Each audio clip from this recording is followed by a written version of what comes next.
Now, as the Judicial Service Commission searches for the next Judge President of the Western Cape High Court Division, the leadership style of the current acting Judge President, Patricia Goliath, has been called into question. She's the first candidate to be interviewed for the role, a position previously held by Dr. John Hlophe, who was impeached from the office by a majority vote. However, Judge Goliath, who is a few months short of completing 2 years as the acting Judge President, saw concerns surrounding her leadership style in what has been described as a troubled division thrust into the spotlight. In response, Judge Goliath refuted the allegations put to her by the JSC. We get some reaction now from legal analyst Sinawo Makangela, who joins us via video link to weigh in on the interviews. A very good evening to you. Thank you so much for your time.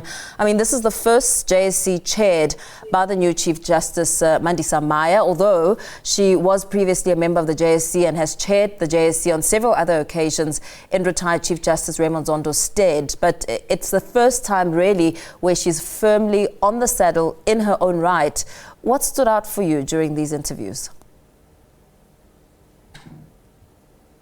Well, thank you for having me. Good evening to the viewers as well. I think she's managing the processes very well. She's firm, the allocation of time to the commissioners, what must be asked to ensure that the decorum of the process is maintained, but it remains respected and it delivers the desired outcome, which South Africans can be proud of. I think she's steering the ship very nicely for the past week, as we've observed. We know that after the May elections, Parliament replaced 7 of its 10 representatives on the JSC, which make up a third of the 23 member body. So there have been some big changes. What role do you think the MPs need to take in this process, more so as this round of interviews is deemed as one which will shape South Africa's judiciary amid some of the political tensions? In fact, these interviews are not different from any other interviews because all the JSC interviews are filling the vacancies of the judicial officers. So the process has to be above board, the process has to be transparent, the process has to conform with the laws, the process has to be observed and respected by everyone, by everybody that has a duty to deploy its own representative to that forum. So the issue of the culture of the JSC and what is expected in terms of the constitution, it has to be maintained. So, as I say, they are not different from any other interviews. Remember, she was interviewed by the JSC. Even that period, it was very important. It tells you the standard, but there will always be interests, different interests, according to the times in the JSC.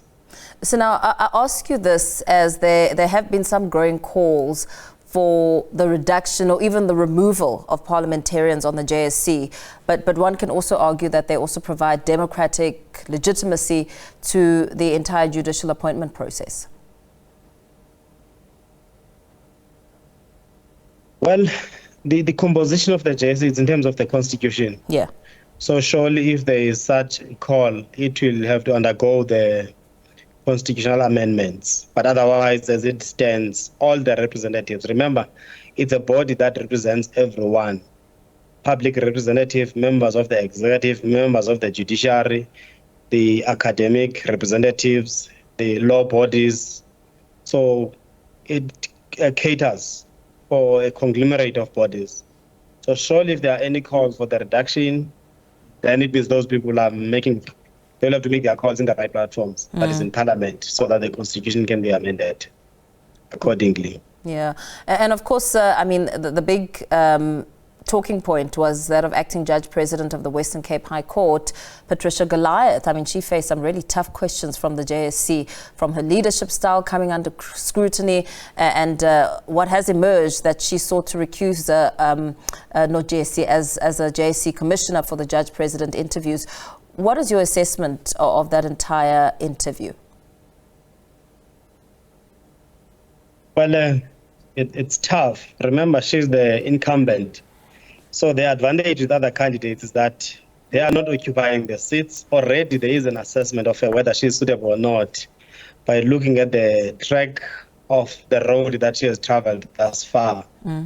So already the JSC has the benefit of assessing her leadership from what she has been doing And remember, as a leader, you will always have some brushes with some in some corners. But then again, your weaknesses get to be exposed at this early stage. So as you could see, it took a longer period of time, and the Chief Justice said she had to allow the questioning of her because it's important in this position. Also, there's an agreement and unanimity that there are issues in the Western Cape. Even candidates will keep on coming there. They say there's a problem in the Western Cape. They keep on saying there's a problem in the Western Cape. Central is an issue of transformation, it's an issue of resistance to transform, and the internal issues of the allocation of work, which kind of work is given to who. So now the JSC is aware that it needs to find a leader that is suitable to address those prevailing problems in the Western Cape. One also understands that the JSC will need to find a suitable leader, yes, but also needs to be seen to be pushing ahead with some of the reforms initiated under retired Chief Justice Raymond Zondo. Things like applying the written criteria to the JSC adopted in 2023 and so forth. How instrumental will that be, considering the impact of the JSC's antics on the courts, more so the Concourt? Well, I can imagine what's going to happen behind the closed doors in those deliberations, because the commissioners now, they want to sleep having discussed extensively, because remember, each candidate brought his or her own vision of the division, having familiarized themselves with the challenges that are confronting the division, and to ensure that Western Cape division is not an island, it's part of the judiciary within the country. It fits in very well into the broader vision of the judiciary of the Republic. So surely those issues will have to be considered. We shall have the benefit of that candidate, and having had his candidates that are being interviewed. I think the last candidate was being interviewed now, Judge Tular. Surely whoever the JSC will come up with, it means somebody who has presented a convincing vision for the division and is a suitable candidate. Very well. Thank you so much for speaking to us this evening. Legal analyst Sinawo Makangela joining us via video link, of course, weighing in as the Judicial Service Commission searches for the next Judge President of the Western Cape High Court.